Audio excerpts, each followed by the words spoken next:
What's up? What's up? What's up? Welcome to the All Around. I'm your gracious host, Dr. Anthony. Please tune in on Mondays at 6 p.m. for your entertainment purposes. We will hit current topics, old topics, and everything else in between. Be there or be square. Deuces, my loves.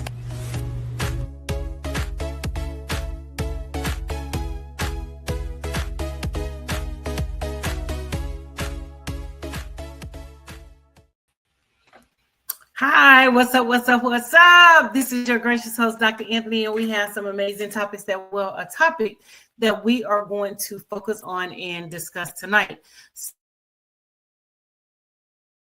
Tyla and her downfall in Black American culture and Black American music. But without any further ado, let's go ahead and bring out my producer, Mark Lee, so we can get this discussion on the road. How's it? How are you doing, lovely? It looks like it's a lovely day. We're doing good. We're having a quiet day over here in North Carolina, but everything's wonderful and looking forward to the discussion and seeing what's going on. But yeah, it's been some good weather. My dad and his lady love celebrated at a dance studio their 80th and 85th birthday because Dad turned 85 in June and his lady love turned 80. So they had a nice little dance party / food party, and that was a good time and all along those lines. And then I went to Black August in the Park on Sunday, which is a celebration of our African American culture, and this is its 10th anniversary. So they've been doing it for 10 years here in Durham. So there were historical things talking about George Jackson. Oh, happy anniversary, Dad. Yeah. So yes, happy anniversary, Dad. I'm glad to hear that. So I will be going home this weekend to visit my parents, to check on them, get my hair done, and the whole shebang. So Dr. Anthony can, get back into her role of Dr. Anthony. I've been doing my natural hairstyles, wearing a pull back a little bit out in the back and things like that. The summer style to wash back and be graciously, Dr. Anthony, back to my old style. So yes, coming in the next coming week or so, I will be definitely back to my old style and repping what I do. So, Mark, where do I begin? So, so we've talked, and we've discussed this young artist on the show before. Her name. And I have actually supported her when she first came out. She's from South Africa. We were pushing her music. Her first song, Water, would top the charts and things like that. And so we were really rooting for her until she opened her mouth. And when she opened her mouth, she not only opened her mouth in a derogatory manner, but she was derogatory toward Black Americans. So, I don't really understand who her PR team is and what her PR team is doing, but the one that they missed the mark and dropped the ball is with Black Americans. I understand she's from South Africa. I understand they still use the word colored and they describe their, mixed heritage people as colored. But here in the United States, that's a very derogatory and demeaning word, and we do not describe ourselves as colored. And so the issue came about when Tyla was asked if she was Black, and she doubled down and said that she was not Black, that she was colored. And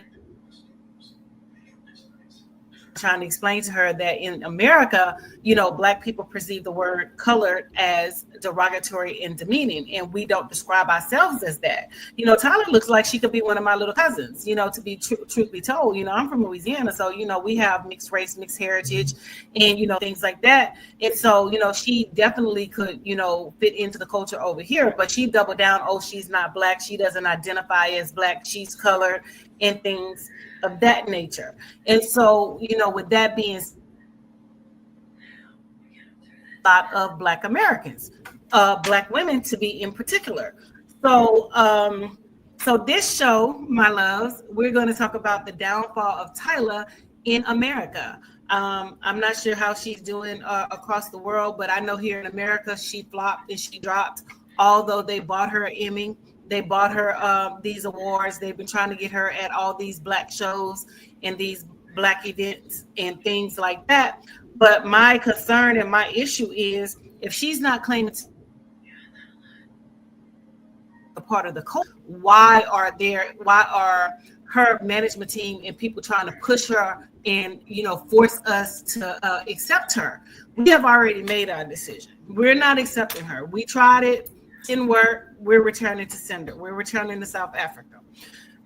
You know, when she doubled down and she disrespected Black people, primarily Black women, we were like, nope, we're washing our hands with it. We're through. We're done. But, you know, she was like that we should have given her a try. But talking about, you know, she has a right to her own identity. She does have a right to her own identity. But we also have a right to spend our money with who we want to spend our money to. And my concern with her is you can't come over here expecting Black support and you turn your nose up and look down upon the very people that you need to support you. What she failed to realize is Black people, especially Black women, makes American culture. We are the backbone of America culture. We're the backbone of everything. And if we don't support you, sweetheart, no one is going to support you. I mean, even when her WWP album came out, she only sold like 3,700 units of her album. So that was basically a flop. And most people are trying to figure out why and how did her music not transcend, and she did not get the recognition and the support that she should have gotten, or they thought she should have gotten from, you know, Americans, especially. And I will say again, you cannot diss the people that you need to support you. And when she made the comments about she was colored and she wasn't Black and she didn't identify as Black, that pretty much put a bad taste in a lot of people's mouths. You know, I understand over there in South Africa, y'all colored. I get it. But over here in America, it's derogatory. And so whomever was part of her PR team, they should have advised her, because we were not going to support her. We're not going to identify with derogatory terms and allow her to categorize us in a derogatory term and use the derogatory term over here. And, you know, a lot of South Africans are saying, you know, we're not allowing her to be her. No, we're allowing her to be her. She can be her. She can definitely be her. But here in America, she just can't use that term over here because we don't identify with that. We know that it's racist. We know that it's derogatory. We know that it's all of that. But she doubled down several platforms, wouldn't answer questions, and, you know, things of that nature. So, you know, you cannot expect people to support an artist or a brand when they are doubling down on their disconnect from the Black culture and Black people. Baby, we know you Black, regardless if you have, you know, mixed heritage or white people blood running through you, honey, you still Black. Your skin is just as dark as mine, you know, so we know you Black, honey. But the problem is you don't that not aligning with us, just like Target when you got rid of DEI, what the result was going to be. So you only sold 3,700 units of your album, and you expected us to come out in droves and support you, but we showed you that we're not going to support you. So she was recently in Brazil at a party where she had an incident where the incident went viral. It was a recently troubling video surfaced of Tyler at a party in Brazil. She appeared to collapse. It triggered an alarm across social media with speculation ranging from exhaustion to poor management decisions. But they're trying to spin it as, you know, nothing ethical and things like that. But again, my thing is, you know, you want to be a superstar like Rihanna. You just don't have that Rihanna intellect and that Rihanna stamina. You want to be like Beyonce because you compared yourself to both of them and things, and you're not. You know, they know that the culture supports everything. You went against brain. They did not go against the culture. So we already know that we're going to support them. But you're a brand new artist. You went against the culture, and you thought that, you know, shaking your ass on stage and your looks were going to get you to the point where we were going to support you. But Boo Kitty, we showed you. You know, that may work over there where you're from, but it doesn't work over here where we're from. And, you know, one of the interviews that, you know, sparked controversy was the interview with Charlamagne the God. And I know you Yeah, we got a little look clip up the of, videos, and we have them ready in queue to play for you. and we've got. Yes, we have several of them ready to play for you. I'm sorry, go ahead. No, I'm just gonna play that short clip of that remark and with Charlemagne the God and everything like that, and you can even hear her management in the background that basically was encouraging her not to take that question and all along those lines. And it did sound like it was a white woman, so it might have been part of her management being the white that was out of South Africa and all along those lines. So, and they may not understand the context of colored as much as you do and I do, who haven't been born in North Carolina and everything like that. But definitely it is something that her folks should have done a better job of understanding where they were coming and everything like that. And that was definitely part of the controversy because they even asked her whether they felt that they had jumped her. But you can clearly hear the woman in the background saying, we were not going to answer that question or something to that effect and everything like that. So if you want, I can play that. It's only about 39 seconds and they can hear a little bit of what that's all about. And and then more comments after the video. Sure. So yes. We'll check out this video. Right. So we're going to go ahead and go into the 39-second video, and then I have some comments after. Yeah, Mark. No problem. Here's the video. Charlemagne the God pressed Tyla during this interview. School me on these debates that they be having about your identity as a South African colored person. What does that even mean? Can we not? Por favor. Oh, I like that. We keeping that in the interview too. I like when they talk from the back and say we can't. I like that. I like the character. That's good. That's even better. Next one, please. That's even better. Yo, stupid, yo. Wasn't that bad, was it? We ain't beat you up too much. No. No? No. Yeah, I'm not. Are you awkward? No. I'm not awkward. Mm-mm. Yeah, so the whole notion of whether she was awkward or not awkward, but definitely that was that particular clip and all along those lines. So definitely that's what was being said in that particular case. I think Dr. Anthony may still be on mute and everything like that, but yeah, you're on mute, Dr. Anthony. Teachable moment for her. She could have springboarded and she could have saved herself right there, but she chose not to save herself, and she allowed that white woman in the background to dictate to not answer that question. But that was a moment where she could have addressed the situation and she could have spoken to Black America. So she could have said, although I am from South Africa, and I identify as colored over there. We identified as colored. I know in America that is a derogatory term. I know in America that they do not identify as colored here. And I know in America that I will be perceived as a Black woman. I understand that. I understand that in America, I am perceived as Black. But in South Africa, I am perceived as colored. That was a simple statement. It addressed everything. She could have turned around to that white man who has no idea about Black American culture and allowed her to tell them to skip and go to the next question without addressing what she said. So you not only hurt your Black audience, you hurt the support that you garnered from the very audience that you're trying to sell to. Because it's really ironic, Mark, because she had like 60 million streams on Spotify. Because again, we were trying to support this broad, because I know I mentioned a couple of times to my audience that we needed to support her, that we needed to download her song Water, and we need to listen to her music, and we need to help her reach the status that she's trying to reach. But when she took that stance, and when she did not identify with the culture and Black Americans, we said to hell with her. We're done with her. She is no longer in our repertoire of artists that we want to support in that music that we.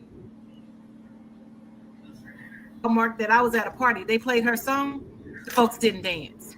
We didn't dance, so they quickly removed the song and got something else. But she has to understand, you cannot offend the very people that you need to support you.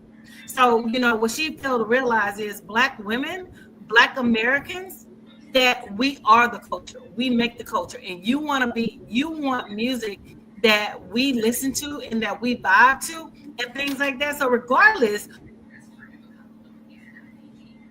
what your album was, we still did not support you. And to the 3,700 people who actually bought your album, you know, I hope it was well worth it, because we're still not supporting this little girl. Well, she's not a little girl. She's a young woman.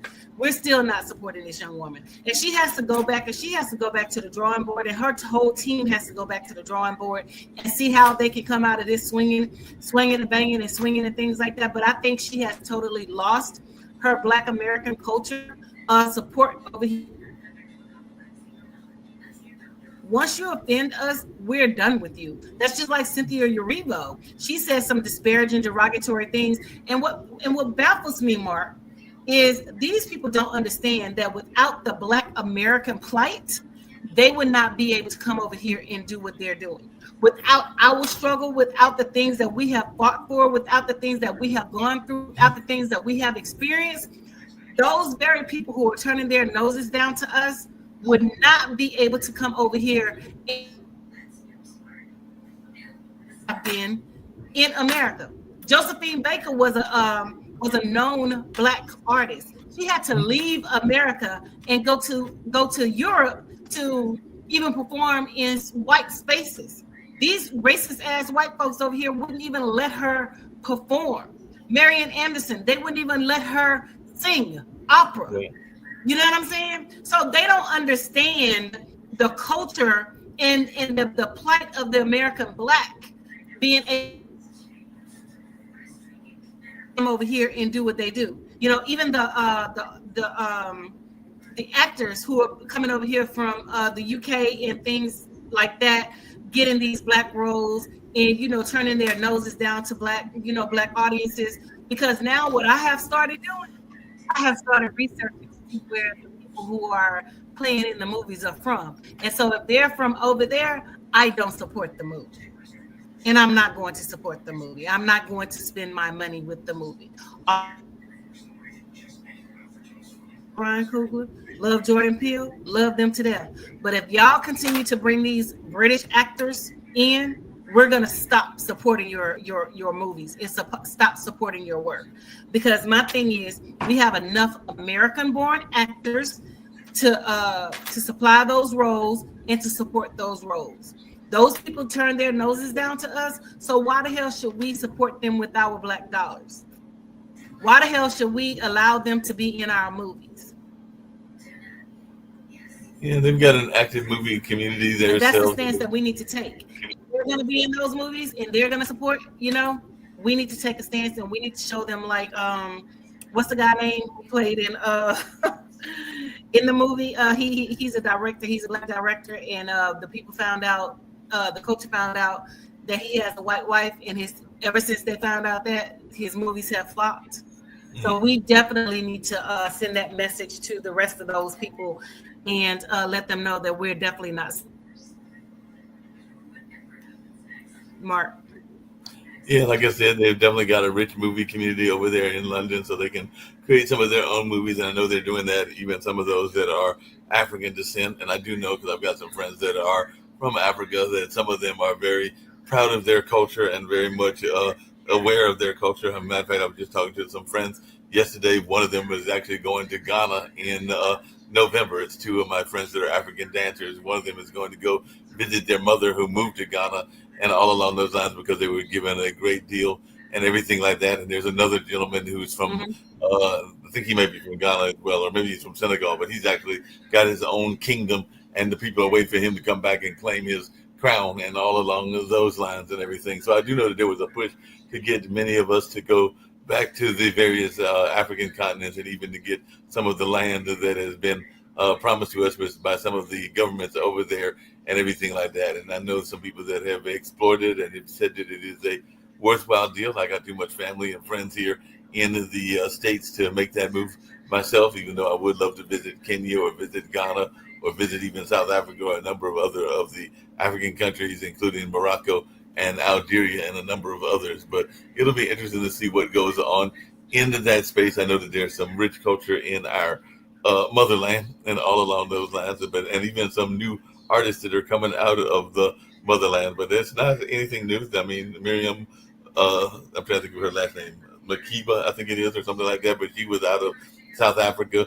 just like a number of the other groups were out of that area and everything like that. So there's definitely been some good music that has come out of the various African countries, but a lot of them do try to do initial research so they understand where they're coming into and understand even some of that history you were talking about, whether that was Josephine Baker or Dorothea Dandridge or a number of others that are going out there and everything. Because there's great music that comes from all over the world, but it'll be interesting to see. But if you're going to get support, you need to understand where you're coming from and all along those lines, and you definitely want to understand the history and everything like that, and understand the nature of the history before you make comments and all along those lines. And I was right, it is Miriam Makeba, who is a South African singer, songwriter, and actress, and it was definitely had a long career, and some people even compared her to some of the greats as well, because she was born in March 4th of 32 and passed away in 2008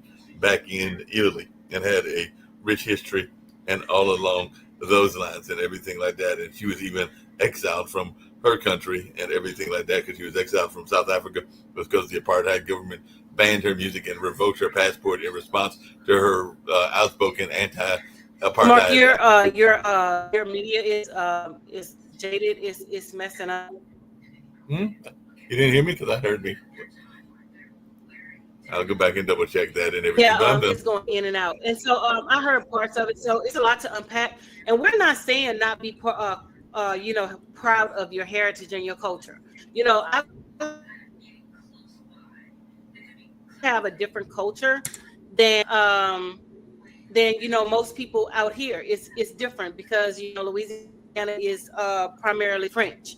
Louisiana has a lot of people from different walks of life, different backgrounds and things like that. So we're not saying not be proud of your culture, but we're not saying that we're going to support you in your culture when you are blatantly, derogatory and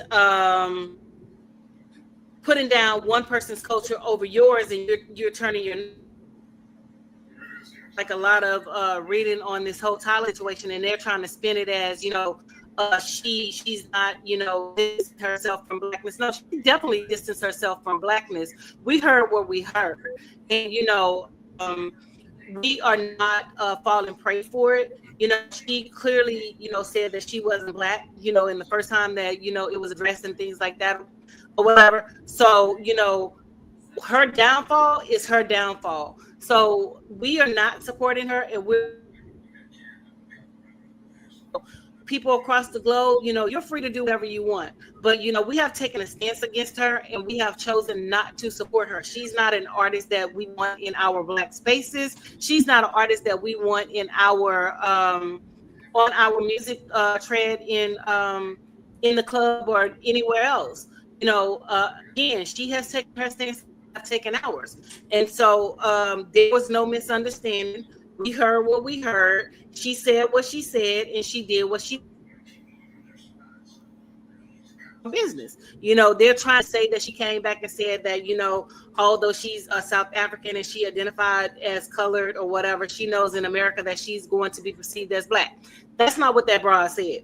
They totally diverted and averted the question, and they did not respond. So, by not responding, you're admitting and you're consenting that that's your personal stance and things like that. So, again, it's no hard feelings, sweetheart. I'm gonna have to push back on you a little bit, Dr. Anthony. But is that her stance or is that her management stance? Because I don't think that the woman has a stance and everything like that. Because I think personally that she is being managed by these white folks that are making the stance because they are afraid that it's going to impact her status with the white listeners and some of the other listeners as well, because I don't think that she really has a stance. And what I've read, and I've read some of the other articles and everything, is that she really knows what colored means in South Africa and didn't really understand what colored meant in North America until it was explained to her. But I did hear that white woman basically saying, and I've seen other politicians, including our orange man, that has had people that have definitely tried to get him not to talk about issues that they felt uncomfortable with. So I blame that more on the management than I blame it on Tyler herself and everything like that, because I think she's being controlled and manipulated by a white man. But again, Mark, that's an excuse. That's just like, that's an excuse.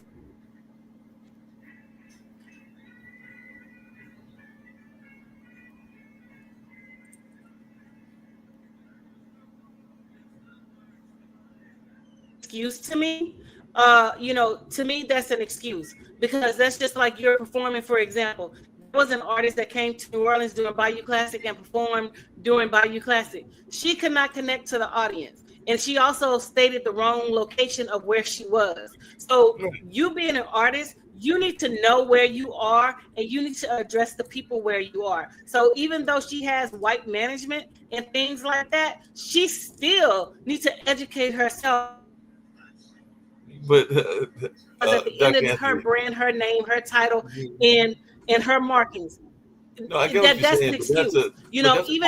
Even Mark, even on your job. Let me finish. Even on your job, when they put out information, if you take it upon yourself not to read it, guess what? You're still responsible for that information, regardless if you read the information or not.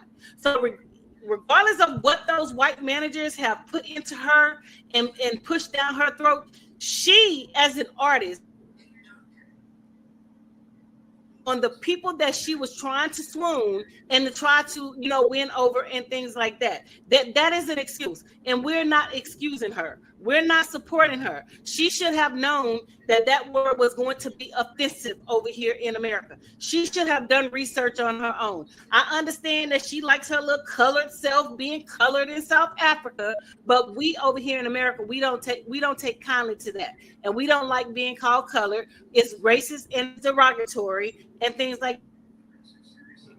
I hear what you're saying and everything, but this is a grown-ass goddamn woman. She's over 21 dang on years old. She should have read and she should have addressed the people accordingly. So because of lack of knowledge and her lack of acknowledgement, we have taken a stance. No, I hear what you're saying, but even last year, and I brought it up on this show before and everything, because there was money that was paid, and I do know that a lot of times people make mistakes, including management, and all along those lines and everything, because I know that even here in Durham, there are people that have been calling when performing in Durham, saying that they're performing in Raleigh or saying they're performing in Greensboro because they didn't do enough research to know where the heck they were playing and everything. And even last year when they had the Bembe Festival, Monica actually did not come and performed. And definitely they wound up having to pay about $45,000 to the vendor and everything, because Monica, the music act that had been touted as the headliner for the festival, failed to show up, and she took to social media saying she was never contacted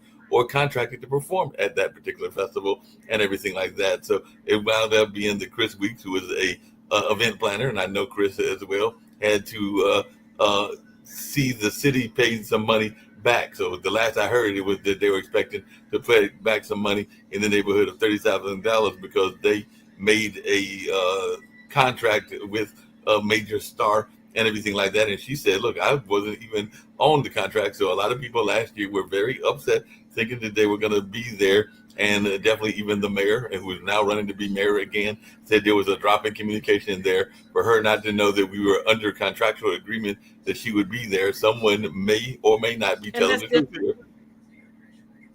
here. Right, and that's different. Those are two isolated incidents. That's different. And again, if an artist does not know where they're performing, that's bad on the artist. Let's just say Beyonce would have done that. They would have raked her over the coals. They would have, drug her through the mud. She wouldn't have gotten that grace. So no, that's an excuse to me. And again, she is making excuses. Her team is. When you're trying to swoon people to support you and to buy your music, you need to know who the people you're dealing with. You need to know the community that you're talking to. You need to know the community that you want to have support you. And so she messed up with Black Americans, and that's just the bottom line. We were offended, and so we took a stance not to support her. No, definitely everybody's got a right not to support who they want to support. I don't own the record, never have owned the record and everything like that. But I do know that a lot of artists let themselves, and that has been an issue ever since the Cadillac record days, where a lot of people are letting people mismanage them and control them without doing enough research into what they are getting into. I mean, we can go back to Cadillac Records. We can go back to a number of other things, including with some of our great R&B, blues, and jazz artists and everything like that. So I hear what you're saying, but I'm just saying that in the modern era and even in the old era, people got to do greater research to understand what they are getting into and all along those lines. Because yes, you can lose an entire group of people if you don't understand what you're doing. I've seen people lose entire young people, like teenagers and stuff, because they don't understand the market where they're going to address the teenagers or the hip hop crowd and all along those lines. So I do agree that you need to do research, but I also think that a lot of artists, and let's be honest, Dr. Anthony, are lazy, and they're lazy, and they just want to have people do the work for them and all in that space, and they don't really realize the consequences until it slaps them in the face, and then they got to do what they call damage control and everything, which is probably what I can attest to you saying that they are lazy. I can agree with that. I can definitely agree with you saying a lot of them are lazy, but in this day and age, when you're trying to cater to a group of people, you don't need to be lazy. You need to do your due diligence, and you need to do the research and know who your audience is, and know who you're dealing with. And also, when I teach this to children when they're doing presentations, it's all about knowing who your audience is. Yep. To. So if you're in a room speaking to a bunch of adults, you're not going to use the same type of language that you would use if you're in a room speaking to a bunch of children that's on your level. So you have to know your audience, and you have to know who you're dealing with. And so again, like I said, I think that was an excuse for her, saying that lack of knowledge and things like that, because we don't get second chances when it comes to not knowing. Just like when I had to take these training classes that I'm taking, it said, I'm summing it up, basically. Even if you didn't. So it is up on you. It is up on you, the incumbent, to go out, do the research, read, and understand who you're dealing with and things like that. Lack of knowledge is an excuse. It's too much AI. It's too much, things out there. Electronic tools that you can generate information from that you could have, researched, but you research. You didn't research Black American culture. You didn't research the Black American plight, and then you try to distance yourself. And then when we push back against you, you're trying to say that, you're not running away from your Blackness. You're being questioned. Your Blackness is being questioned. No, we question your Blackness based off of your response and your actions. Your actions has consequences. So, sweetheart, your action and our consequence is a direct reaction of what you did. So you can't get it's against you, because this is something that you did. We were on Team Tyler in the beginning. We wanted her to succeed. We wanted her to be that #1 pop artist, that hip hop artist, that world sensation and things like that. We were Team Tyler, but when she opened her damn mouth, that deterred us. It was a deterrent for us to support her. So, again, you cannot offend the very people that you need. Once you lost Black American women, you lost Black American culture, because the women drive the culture. And that's what people fail to realize. Black American women are the blueprint.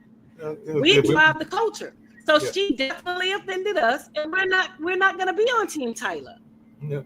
Well, I guess the question I got to ask you, Dr. Anthony, and again, I guess the question I got to ask you, Dr. Anthony, is that there have been women, whether it was, and you had alluded to one of them, whether it was Marian Anderson with the civil rights struggle, or whether it was folks that were very much into Black Lives Matter and things along those lines. So assuming that this woman, like I said, I don't know enough of her history to know what she does or doesn't know and everything, but assuming that she doesn't know enough about our African-American culture, is the only way that she's going to be able to win back the sister community is to get engaged in fights and civil rights activities within our community, and to stand 10 toes deep with folks that are fighting for whatever their activism is and all along those lines? Or is it beyond reproach and that she can never make up? No.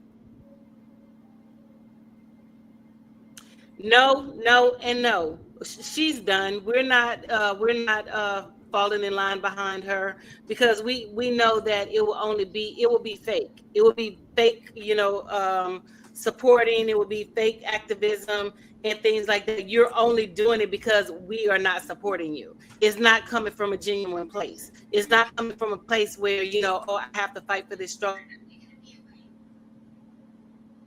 Because again, like I said, these folks do not understand that their success in America is built on the back of us and our plight and the experiences that we had and the things that we had to go through. They don't understand that. And so they just think that, we're just over here, we're touring, we're just, being accepted and things like that. You're only accepted because we had to go out and fight. We had to go out and march in those streets. We had to go out and demand the respect that we are getting and the things that we're getting, in which Trump is trying to take away.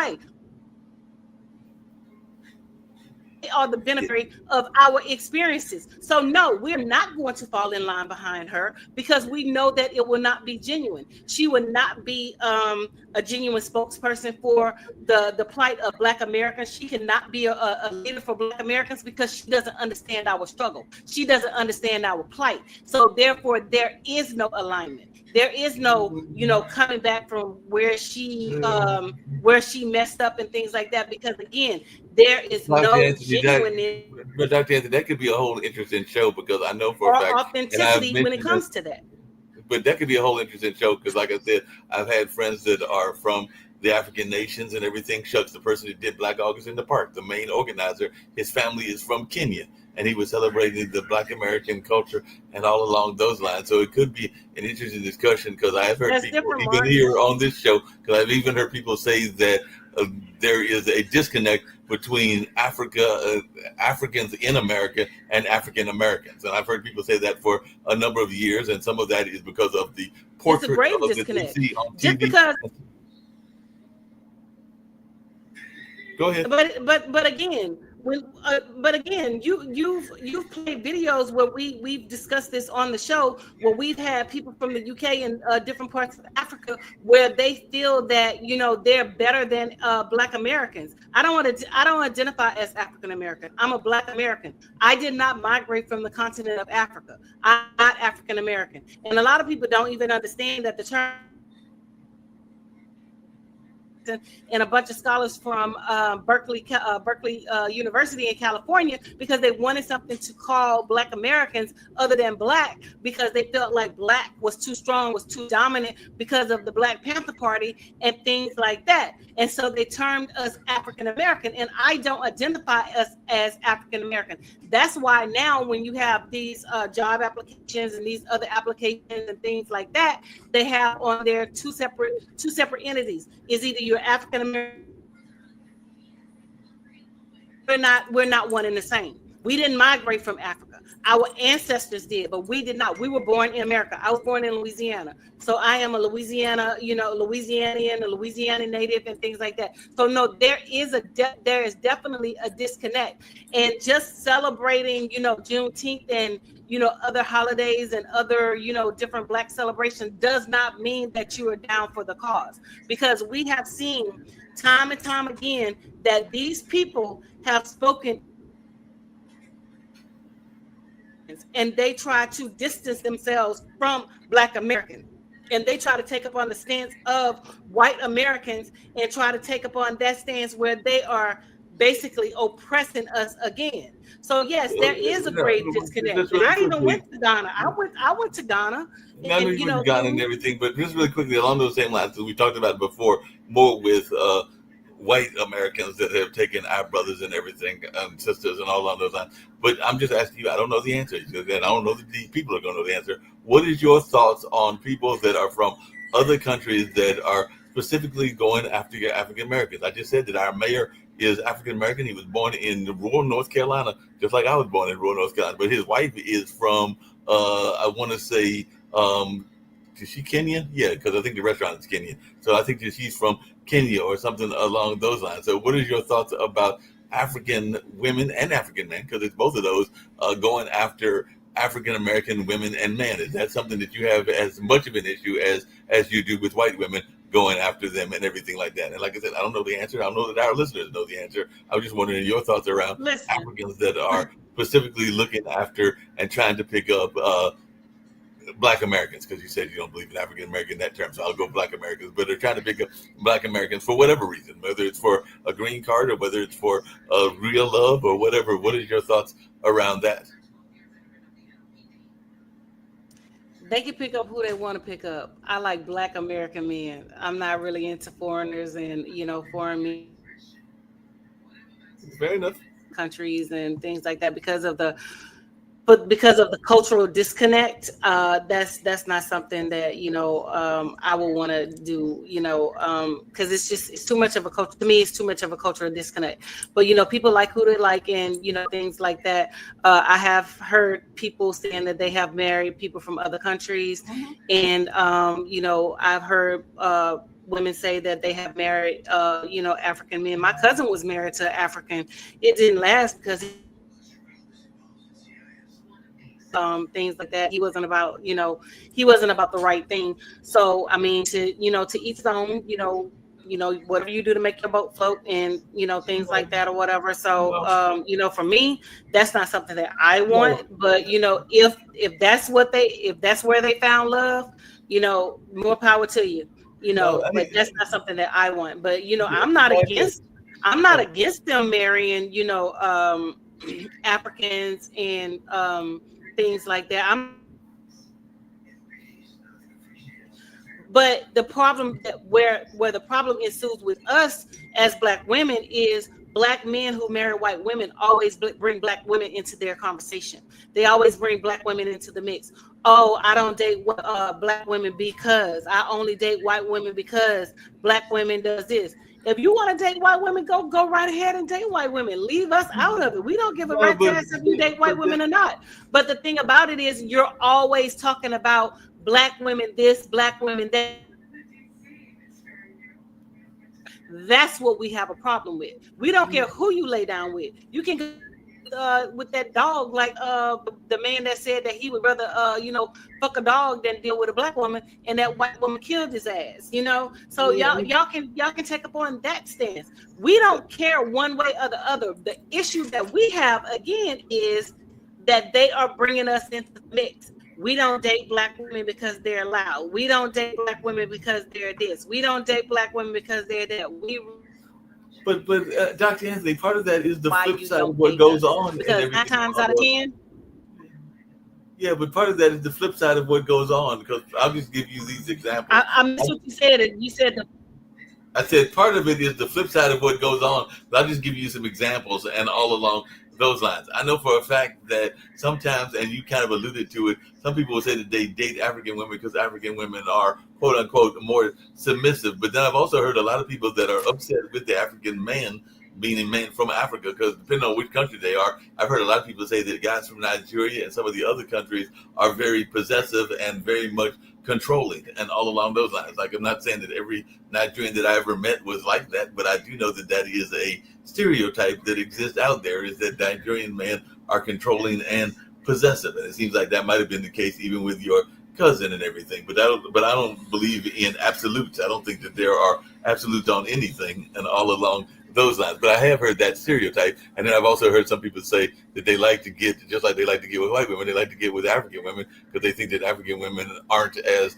loud, even though I've seen some loud African women, to be perfectly honest, and everything like that. So there are these stereotypes that exist. And again, Mark, it is, yeah. And again, Mark, it is what they prefer. All we're saying as a Black woman is leave us out of it. We don't care who you date. We don't care who you screwing, who you have babies by.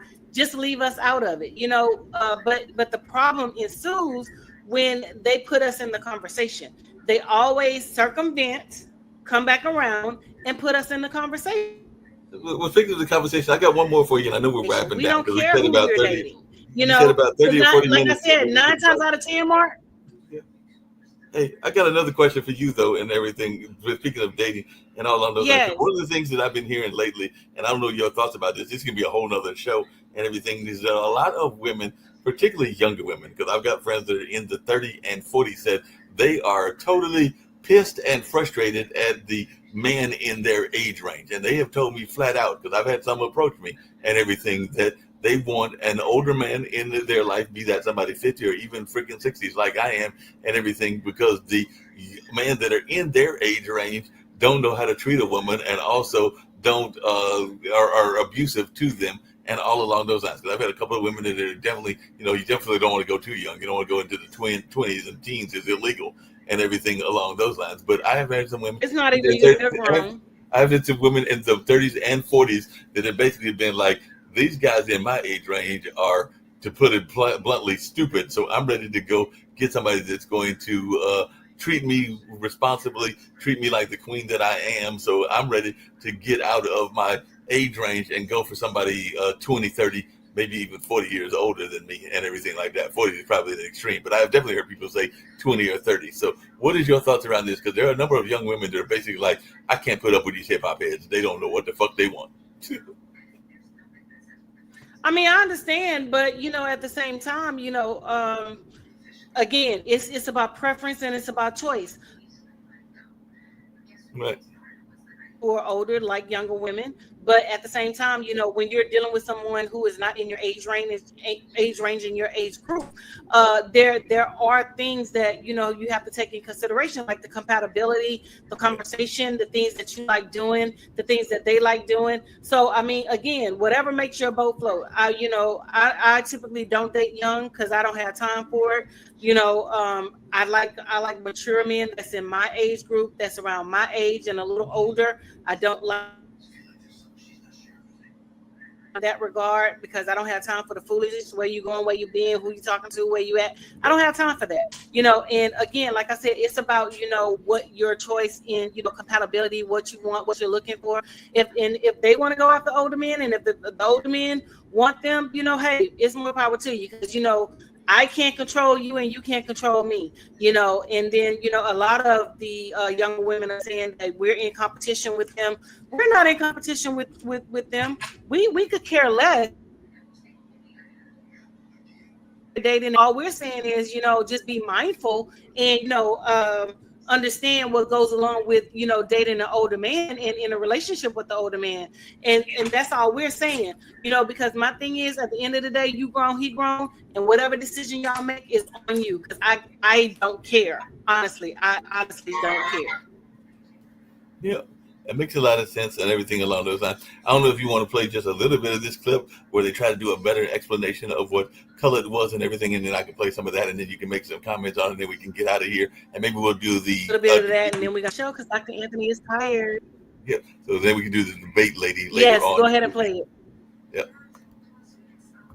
Now, if you've been on certain spaces of social media, you've probably heard all about the Tyla discourse. There's been a wave of viral takes claiming she said she's not black, and it's led to a lot of people questioning how Tyla identifies and what it really means. However, that's not the full story, and in fact, it's not even half of it. There's a deep history tied to Tyla's background in South Africa, and without understanding that, the whole conversation online gets taken out of context. Is this a Tyla issue, or is it just an issue of education?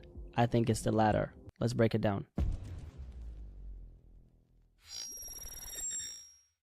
Now, Tyla is a 23-year-old singer and songwriter from South Africa who's taken the music world by storm. With her infectious energy, captivating visuals, and a blend of Afrobeat-inspired pop and R&B, she's quickly become one of the biggest stars in the music industry. But with her rise, a different conversation has taken place over her success, her racial identity. People have been questioning how Tyla identifies, with many believing she's trying to distance herself from blackness. Ever since she blew up, her racial identity has been a major talking point. Born and raised in Johannesburg, South Africa, Tyla, who has Zulu, Irish, and Mauritian Indian heritage, openly embraced her mixed race background on TikTok before the fame, consistently referring to herself as a colored woman. And by the time 2024 rolled around, Tyla was starting to appear everywhere, and the questions about her racial identity only got louder. After a Breakfast Club interview, she was accused of rejecting blackness. In June 2024, Tyla pulled up to the Breakfast Club, and that interview turned into one of the biggest talking points of her career. Radio host Charlamagne Tha God asked her about her racial identity. School me on these debates that they be having about your identity as a South African colored person. What does that even mean?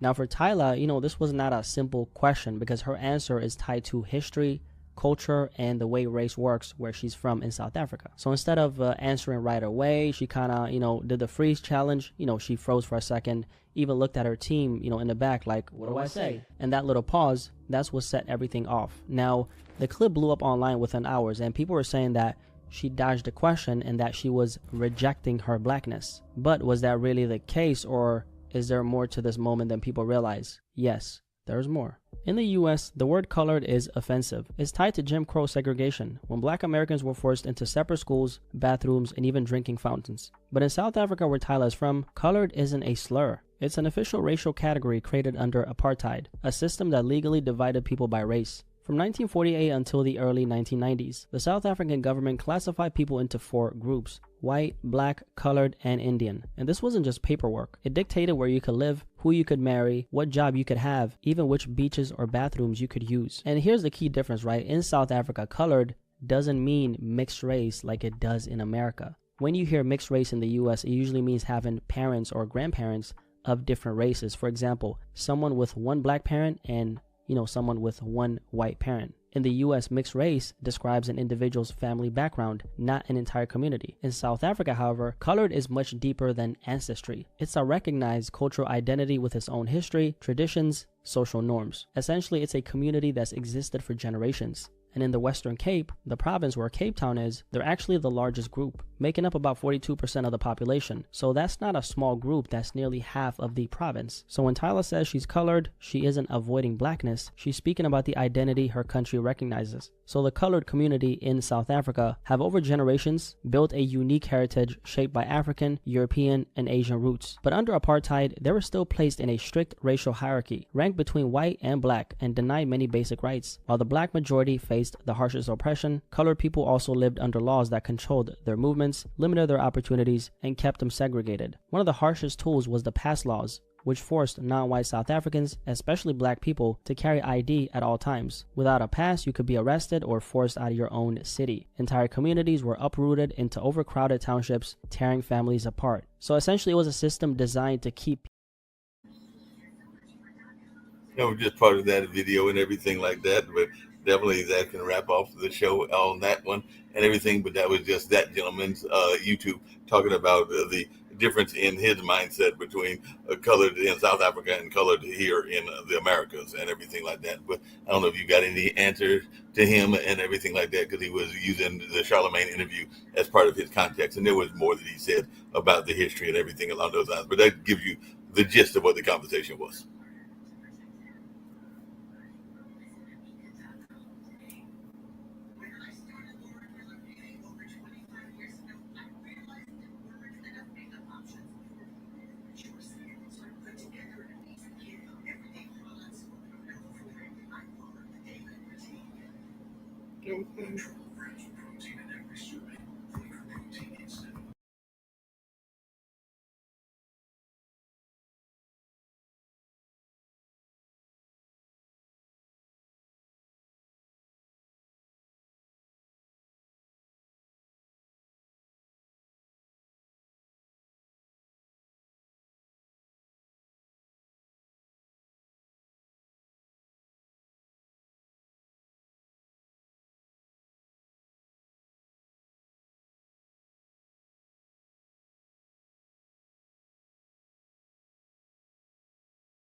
What's up, what's up, what's up?